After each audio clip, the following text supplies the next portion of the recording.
Ողջույն, ես Մկրտիչ Իսրայելյանն եմ։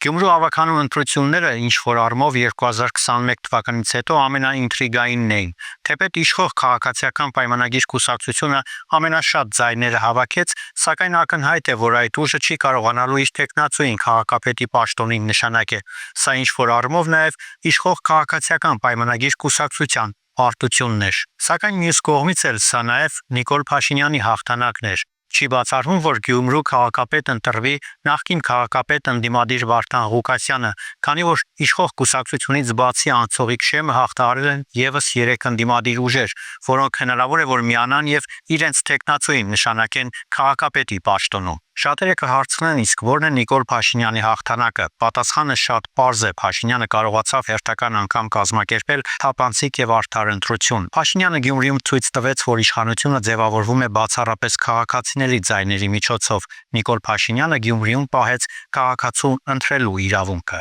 Անկախ հանգամանքից, թե ինչ ուժեր են հավաքական առումով ավելի շատ ձայներ հավաքել Գյումրու ընտրություններում, ակնհայտ է, որ այդ ուժերը իրենց ձայները ստացել են արդար, առանց բռնությունների եւ նույնիսկ առանց կրակոցների։ Իհարկե եղել են առանձին խախտումներ, սակայն ընդհանուր առմամբ դրանք չեն կարող ազդել ընդհանուր պատկերի վրա։ Հենց սա էլ Նիկոլ Փաշինյանի հաղթանակն էր, իսկ բարոյական առումով ընդդիմության պարտությունն էր։ Այն ընդդիմության, որը ժամանակին իր իշխանությունը պահում էր զորբայությամբ, բռնությամբ, ընտրություններ կեղծելով եւ անարտարությամբ։ Հենց այդպես են ժամանակին իշխանություն պահել նրանք, որոնք այսօր Նիկոլ Փաշինյանի օրոք կարողացան արդար ձայներ հավաքել։ Հաջորդ կարևոր արձանագրումը այն էր, որ Նիկոլ Փաշինյանը ընդունեց ընտրությունների արդյունքները եւ շնորհավորեց հաղթած ընդդիմադիր ուժերին նաև։ Հայաստանի պատմության մեջ նախկինում չէր արձանագրվել դեպք, երբ երկրի ղեկավարը իր մեջ ուժ գտնի եւ շնորհավորի հաղթած ընդդիմադիր ուժերին։ Նախկինում ոչ թե շնորհավորում էին, այլ ուղակի բռնություններով կործանում էին ընդդիմադիր մրցակիցներին։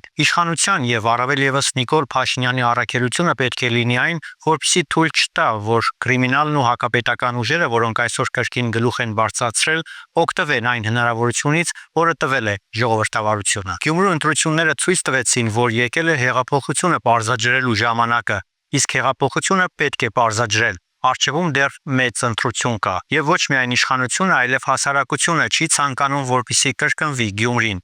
որպեսզի առաջին պլան գան նրանք, ովքեր ժամանակին քաղաքացուց խլել էին ընտրելու իրավունքը։ Ես Մկրտիչ Իսրայելյանն եմ, կհանդիպենք։